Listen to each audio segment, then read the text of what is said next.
அம்மாஸ் kitchen. உங்களுக்கு பிரியாணிக்குள்ள items எல்லாமே இதுல இருக்கு. ரெடி டு குக் மட்டன் கறி இருக்கு, இவ்வளவு தரோம் நாங்க பாக்ஸ்க்கு. சோப் பண்ண ரைஸ் இருக்கு, இது 16 ounce இது கொடுப்போம். இந்த பிரியாணி மசாலா மின்ட் சிலாண்ட்ரோ, இது வந்து கீ. இது வந்து எப்படி பண்ணணும்னு சொல்லி காமிக்கிறேன். எல்லாரும் வீட்லயும் இருக்கிற ரைஸ் குக்கர், இந்த கோட்டு. ஸோ இது ஒரு ஃபேமிலிக்கு தேவையான கோட்டை ஆட் பண்றேன்.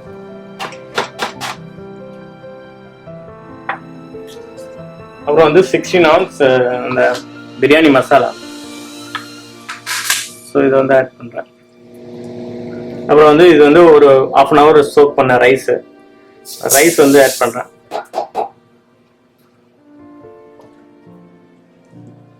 ஆட் பண்ணிட்டு நம்ம வந்து இந்த பிரியாணிக்கு தேவையானது 1.5 கப் தண்ணி. ஸோ இது 1 கப். ஸோ இதுல வந்து 1/2 கப் தண்ணி தான் ஊற்ற போறேன். ஒரு தடவை இதை மிக்ஸ் பண்ணி விட்டுக்கோங்க. மிக்ஸ் பண்ணிட்டு சால்ட்டு நீங்க உங்களோட கொஞ்சம் சால்ட் எப்பயுமே வந்து பிரியாணிக்கு வந்து கொஞ்சம் ஜாஸ்தியா இருக்கணும், அப்பதான் அந்த டேஸ்ட் வந்து கரெக்டா வரும். ரைஸ்ல வந்து சால்ட் மிக்ஸ் ஆகுறதுனால ஸோ சால்ட் வந்து செக் பண்ணிக்கங்க. ஓகே, இது கரெக்டா இருக்கு. உங்களுக்கு சால்ட் இன்னும் கொஞ்சம் அதிகமாக ஃபீல் ஆனிச்சுன்னா அதிகமாக போட்டுக்கலாம். அதை இல்லாம நீங்க வந்து இப்போ வந்து எனக்கு அந்த பிரியாணி வந்து மசாலா ரொம்ப ஜாஸ்தியா இருக்கு அப்படின்னு சொன்னா நீங்க வந்து நம்ம போடுற 16 ounce மசாலா வந்து கம்மி பண்ணிக்கலாம். நீங்க ஜஸ்ட் புலாவ் மாதிரி வேணும் அப்படின்னா கொஞ்சோண்டு மசாலா போட்டு இதே சேம் ஸ்டைல்ல பண்ணீங்கன்னா இதே வந்து உங்களுக்கு புலாவும் கிடைக்கும். So goat pulao, chicken pulao எல்லாமே பண்ணலாம். சேம்ல வந்து வெஜிடபிளுக்கும் சேம் தான். ஸோ நீங்க வந்து வெஜிடபிள் இன்ஸ்டெட் ஆஃப் சிக்கன் இல்லைன்னா மட்டன் இல்லை வெஜிடபிள் ஆல் 3 பிரியாணி வந்து நீங்க இதே மாதிரி பண்ணலாம். சேம் ரைஸ் குக் பண்ற மாதிரி தான். நீங்க வந்து ரைஸ் குக் பண்ற மாதிரியே ஜஸ்ட் இதை க்ளோஸ் பண்ணிட்டு ஆன் பண்ணி விட்டுருங்க. இது வந்து ஒரு 20 minutes ஆகும். அது அப்படியே இருக்கட்டும். இப்போ வந்து நான் ஃபிஷ் கறி அப்படி இல்லைன்னா ஸ்ட்ரிம் கறி, இது ரெண்டு எது வேணா பண்ணிக்கலாம். நான் உங்களுக்கு ஸ்ட்ரிம் கறி பண்ணி காமிக்கிறேன்.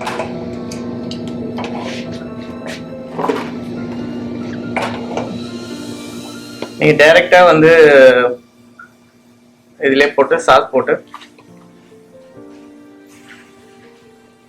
தண்ணி மட்டும் மிக்ஸ் பண்ணா போதும். இது இல்லாம உங்களுக்கு ஸ்பைசி வேணும்னா வெறும் கிரீன் சில்லி சாப் பண்ணி இதில் ஆட் பண்ணிக்கிட்டீங்கன்னா நல்லா ஸ்பைசியா இருக்கும். லைட்டா கொதிச்சோன்னே இது எல்லாமே ஷ்ரிம்ப்பு ஆப்டன் ஆல்ரெடி பண்ணியிருக்கோம். ஸோ சாஸும் வந்து ரெடியா இருக்கு. நீங்க வந்து இது வந்து லைட்டா வார்ம் ஆனதுக்கு அப்புறம் சிலிண்டர் போட்டு இறக்கிடலாம். ஸோ இன்னும் ரொம்ப நேரம் பிடிக்காது, வெறும் 5 minutesல நீங்க வந்து ஃபிஷ் கறி உங்களுக்கு இல்லைன்னா ஸ்ட்ரிம் கறி. சாஸ் வந்து சேம் தான். நீங்க இதே வந்து பத்த குழம்புக்கு யூஸ் பண்ணிக்கலாம், எக் பிளான்ட் கறிக்கு யூஸ் பண்ணிக்கலாம், ஸ்ட்ரிம்புக்கு யூஸ் பண்ணிக்கலாம், ஃபிஷ்ஷுக்கு யூஸ் பண்ணிக்கலாம். பிரிட்டி மச் சேம் தான். உங்களுக்கு இதில் வந்து நம்ம தமிழ்நாடு ஸ்டைல் வேணும் அப்படின்னா கொஞ்சோண்டு கோகோனட் போட்டுக்கலாம். இல்லை உங்களுக்கு கோகோனட் பிடிக்காது அப்படின்னா நீங்கள் இதே மாதிரி ஜஸ்ட் சிம்பிளாக பண்ணால் போதும். இதில் கோகோனட்லாம் இல்லை. நீங்கள் வந்து இதில் வாட்டர் மட்டும் நான் ஆட் பண்ணாமல் உங்களுக்கு வந்து கொடுக்குறேன். ஏன்னா நீங்கள் 2-3 நாள் வச்சுக்கிறதுக்கு தண்ணி இல்லை அப்படின்னா ஒரு 2-3 நாள் வரைக்கும் கெட்டு போகாமல் இருக்கும். ஸ்டீம் கறி ரெடி ஆயிடுச்சு.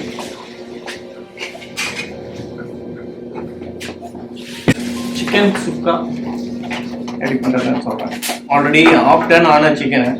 ஸோ நாங்கள் வந்து டெய்லியும் வந்து உங்களுக்கு ஃப்ரெஷ்ஷாக இந்த மாதிரி கட் பண்ணி ஆஃப்டன் பண்ணி உங்களுக்கு கொடுத்துருவோம்.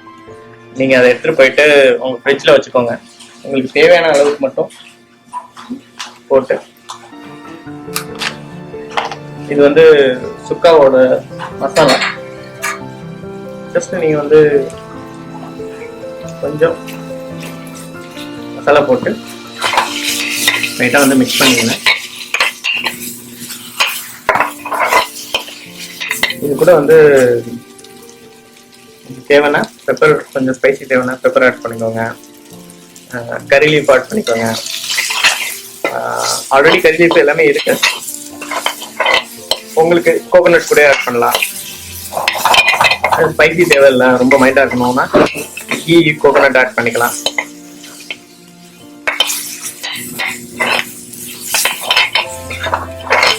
இதுக்கு வந்து மெயினாக வந்து நம்மளுக்கு பெரிய கிச்சன் வேணும் அப்படின்லாம் தேவை கிடையாது. இது வந்து டேபிள் டாப் பர்னர், இந்த மாதிரி ஒரு சின்ன பர்னர் இருந்தாலே போதும். பெரிய ஸ்மோக்லாம் வராது, ஏன்னா ஆல்ரெடி எல்லாமே குக் பண்ணுது. ஜஸ்ட் வந்து மிக்ஸ் தான் பண்ண போகிறோம்.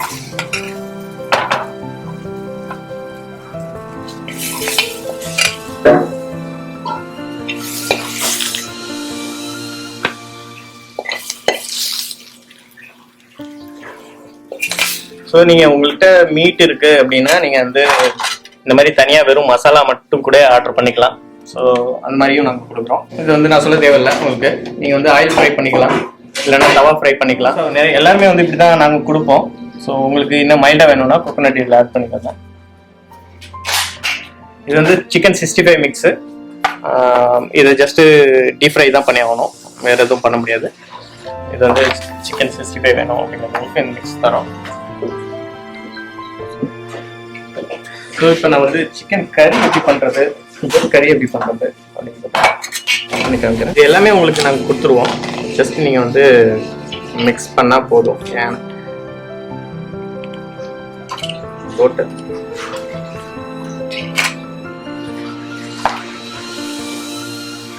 ஸோ இது வந்து கோட் கறி சாஸ் சேம் தான். சேம் இது வந்து தண்ணி இல்லாமல் நாங்கள் 100% வந்து தண்ணியை வந்து ஹீட் பண்ணிவிட்டு அதுக்கப்புறம் வந்து இந்த சாஸ் பண்ணியிருப்போம். ஸோ இந்த சாஸ் வந்து உங்களுக்கு 3 நாள் 1 வாரம் வரைக்கும் இது கெட்டு போகாது. மீட் மட்டும் நீங்கள் ஃப்ரெஷ்ஷாக டெய்லியும் போட்டு மிக்ஸ் பண்ணி கொஞ்சம் தண்ணி போட்டு பண்ணிங்கன்னா அந்த கிரேவி உங்களுக்கு கிடைச்சிடும். டெய்லியும் நீங்கள் வந்து ஃப்ரெஷ்ஷாக சாப்பிடலாம். அப்புறம் இன்னொன்று என்னென்னா, இப்போ வந்து நீங்கள் ஒரே ஒரு சிக்கன் கறி, ஒரு ஃபிஷ் கறி ஒரு நாளைக்கு நம்மளுக்கு போதும். ஸோ இதே மாதிரி சேம் ஃபிஷ் கறி, சிக்கன் கறி இது மாதிரி சிம்பிளாக நீங்கள் பண்ணிக்கலாம். இது கூட வந்து நீங்கள் இன்னும் ஸ்பைசஸ் ஆட் பண்ணிக்கலாம் உங்களுக்கு தேவையானது. இது கோட் கறிக்கும் சிக்கன் கறிக்கும் நீங்கள் வந்து டிஃப்ரெண்ட் காமிக்கணும் அப்படின்னா, கோட்டுக்கு வந்து எக்ஸ்ட்ரா வந்து பெப்பர் போட்டுக்கோங்க. சிக்கனுக்கு வந்து கறி லீவ்ஸ் மட்டும் போட்டுக்கோங்க, அது வந்து கரெக்டாக இருக்கும். ஸோ நான் அந்த போட மறந்துட்டேன். ஸோ இதில் வந்து நான் வந்து ஃபஸ்ட்டு தடுக்கா இது வந்து கறியில் வந்து நீங்கள் மிக்ஸ் பண்ணிக்கலாம். மிக்ஸ் பண்ணிட்டு பண்ணிங்கன்னா இன்னும் கொஞ்சம் ஃப்ளேவராக இருக்கும். தடுக்காவும் நாங்கள் கொடுத்துருவோம். இந்த மாதிரி நாங்கள் ஒரு பேக்கேஜ் கொடுக்குறோம். நீங்கள் வந்து 1 வீக்குக்கு உங்களுக்கு தேவையானதை வந்து வச்சுக்கிட்டு எடுத்து வாங்கிட்டு போய் வச்சுட்டு சாப்பிடலாம். ஒரே பேக்கேஜாக ரீசனபிளான ப்ரைஸில் நம்ம வந்து ஹோல்சேல் வாங்குகிறோம். ஸோ அதனால் உங்களுக்கு கம்ஃபர்டபுளான ப்ரைஸில் வந்து கொடுக்க முடியுது. கண்டிப்பாக வந்து எல்லாமே ஆர்டர் பண்ணி ட்ரை பண்ணி பாருங்கள். இது வந்து கரெக்டாக ஒரு 20 மினிட்ஸ் கழிச்சு கீ மின்ட் சிலிண்டர் போட்டிங்கன்னா மறுபடியும் மூடி வச்சிட்டிங்கன்னா ஒரு கரெக்டாக 30 மினிட்ஸில் உங்களுக்கு பிரியாணி ரெடியாக சிம்பிளாக. இப்போ என்ன ஒரு 15 நிமிஷத்தில் எல்லாமே பண்ணி முடிச்சிட்டோம். ஸோ நம்மளுக்கு 15 நிமிஷத்துலேயே வந்து ஷ்ரிம்ப் கறி ரெடி ஆயிடுச்சு, கோட் சுக்கா ரெடி ஆயிடுச்சு, சிக்கன் சுக்கா ரெடி ஆயிடுச்சு, கோட் கறி ரெடி ஆயிடுச்சு, பிரியாணியும் ஆல்மோஸ்ட் 30 மினிட்ஸில் ரெடி ஆயிடுச்சு. இதே மாதிரி வெஜிடேரியனும் நாங்கள் ஆப்ஷன் வச்சுருக்கோம், அதுவும் காமிக்கிறேன். எல்லாருக்கும் ரொம்ப நன்றி, வணக்கம்.